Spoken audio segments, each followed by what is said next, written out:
Hi guys, so let me start off by saying I know we're in May, but 2023 has not been the greatest year for me. I'm not gonna go into it at least right now, but I thought, 2022 was kind of eh. So 2023 was gonna be great, and it's not. But I have 7 books for you guys. If my face looks red, don't worry about it. I was working out and there's no fan up here, so if I look red and sweaty, that's why. So I'm going to get into probably one of the saddest books that I read so far in 2023. Usually when I read books, I don't really cry during them. I get on the verge of crying, but it never happens. This is called Rescuing Sprite, A Dog Lover's His Story of Joy and Anguish. It's by Mark L. Levin. I think that's how you say his last name. That's what it looks like. And it's about this man who, they have 2 dogs, one named Pepsi that he got from like a pet store, and the other dog's name is Sprite, which is what the story's about. And Sprite was a rescue dog. He was an older dog. And it's just goes through Sprite's life and what happens and how they get over his death, or not get over it, but how they overcome it. And it was really sad, especially when we got to the point where they're trying to figure out what to do about, like, should we keep him like this? Should we not? He's in so much pain. Do we want to keep him around for this long? And blah, blah, blah. So this book I really didn't like. This is a Tessa Bailey book. It's like a romance book.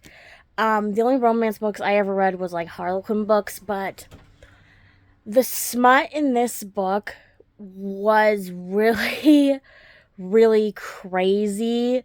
Like, there was some parts where it was just him thinking about it or dreaming about it, and other parts where it was like, okay, we get it, like, enough of this. And this is the first Tessa Bailey book. I have a couple more, but this is the first one I read by her. And this is called Secretly Yours. This is what it looks like. It is like a duology. There's a second one that's going to be about the guy's sister in this book. And this is basically about this woman who, she runs this like gardening, landscaping type of business, and she has to work on a vineyard for this guy who she had a little fling with in high school, and she's starting to really like him. He is kind of like an OCD type of guy where he has to do everything like the right way. He can't be interrupted. He's writing this history book or this adventure book, and his sister shows up, and his sister and their mom don't get along because of what happened back when his dad still ran the vineyard. And she comes up with this crazy idea of writing letters to him, being his secret admirer. And throughout the whole book, she's scared that he's going to find out or he's not going to like her. And he's trying to think of who it is, and her name comes up. And he's like, oh, it can't be her. She's not the type of girl who would do those things. And it was just like, like, it was kind of like a cat and mouse kind of game where, like, they'd be so close of getting to know each other, and then something happened where they, like, oh, something happened at the vineyard, or, oh, she didn't want to get so close to him, and blah, blah, blah. I mean, it was just, I don't know, like, if it didn't have so much smut in it, or, like, I don't know, but if the smut wasn't, like, so stupid, I guess you would say, the book would be probably 5 times better. At least I would think so. So this book is called Later. It's by Stephen King. It's kind of like a mystery with horror, if that makes any sense. It's a hard case crime book. This is what it looks like. And it's kind of like a crime show mixed with like the Ghost Whisperer, mixed with Pet Cemetery, mixed with The Shining, because I think in The Shining it was about a boy that had like powers or whatever, and then it goes into like Doctor Strange or whatever the second book in that series is called, or Doctor Sleep or whatever.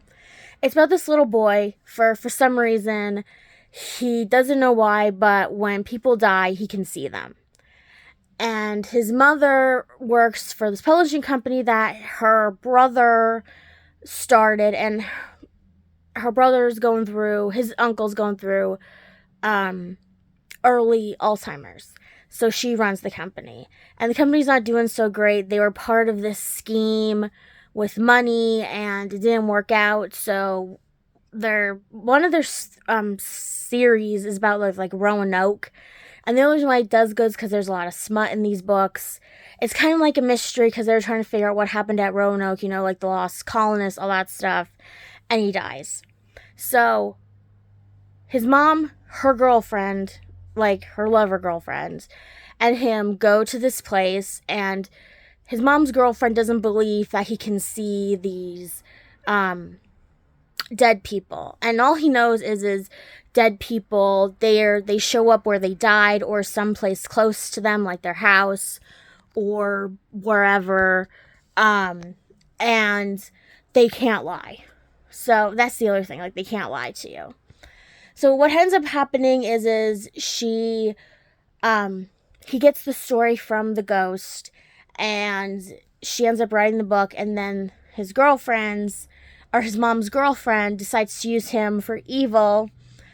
Well, not for good / evil, where she's trying to find out this guy who did these horrible things. He killed himself or something, and she wants to know where his final big crescendo is, or big event is. And he tells the boy, and she gets what she wants in the end. And then it cuts to where he's a teenager. His mother and this girlfriend aren't together anymore, and she basically kidnaps him, and basically it's part of this other kingpin type of thing. Well, anyway, in the book, towards like the middle or halfway through the book, he talks about his dad and how he doesn't know who his dad is and stuff like that. And then somewhere in the book, it kind of clicks who his dad is. And then you're like, oh my gosh, like it makes sense. And because of the situation of who his dad was, that's why he could see dead people. It kind of doesn't make any sense until he tries to explain it in the book, like towards the end of the book. But I really liked it. It was kind of different. Like I said, it was like a crime show episode mixed with like the Ghost Whisperer, Pet Cemetery, The Shining, Doctor Sleep, all those things. So the next 4 books are basically mystery books. The one bag I read out of has a lot of mystery books in it. This is called Antiques Frame.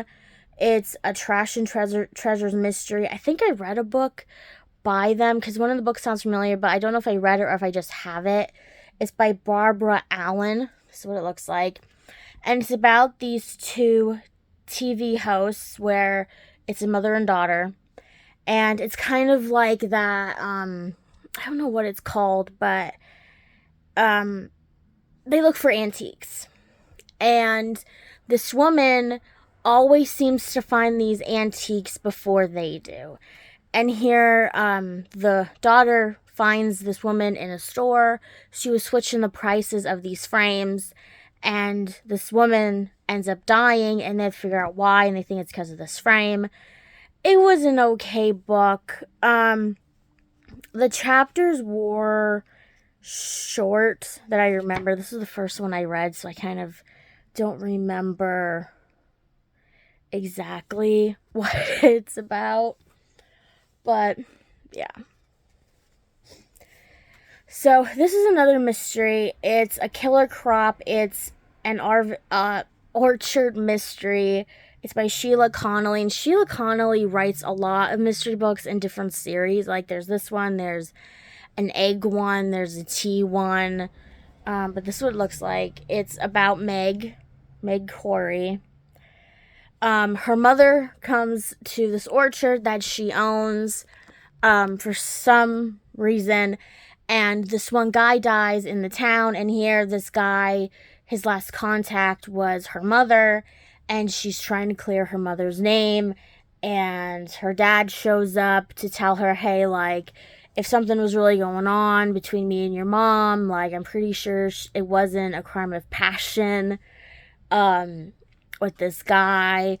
It was a really good book. The chapters were kind of like medium length in this book.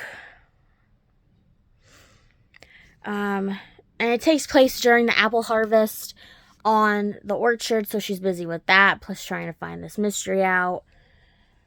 This one I really liked. This is called Killer Mousse. It's a Della Cook's mystery. It's by Melinda Wells. This is what it looks like, and it's about this woman who it's her first time running this cooking show, and they're doing this live cooking show, and this woman who, Della, that's the main character, she took this woman's spot on this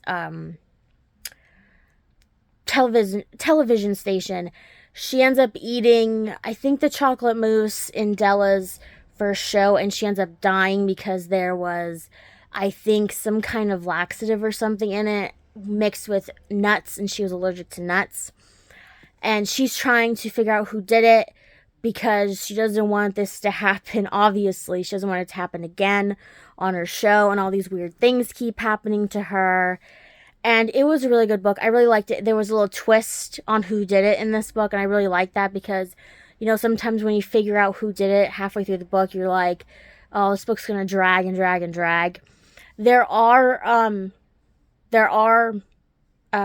recipes in this book, in case you're interested. And this one had recipes in it too. It had recipes and cocktail recipes in the book. It's called Death of a Cupcake Queen. It's by Lee Hollis. This is what it looks like. And this is about a woman named Haley who's helping to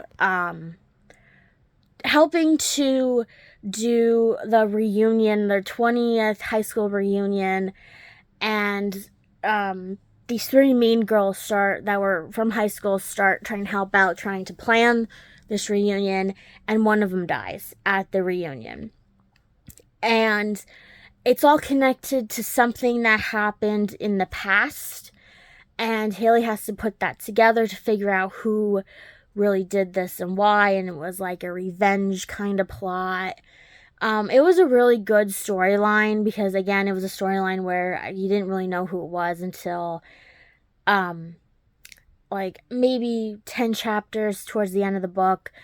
And the Cupcake Queen is because the girl that died, she runs this, like, catering company or something where she does cupcakes, and that's what she's known for. And it was kind of like a sassy, funny type of book mixed with the drama of a mystery book. So that was my book review for this month. I don't know when I'm going to be doing another book review video just because of things going on. So if you don't see you for a while, that's why. I might make a video of why this year wasn't the greatest year for a couple of reasons. But yeah, 2023 has been kicking, well, it's the 5th month. We're in the 5th month of the year, but been great so far. So I'll see you guys next time with another book review video. Hope you guys have a wonderful day.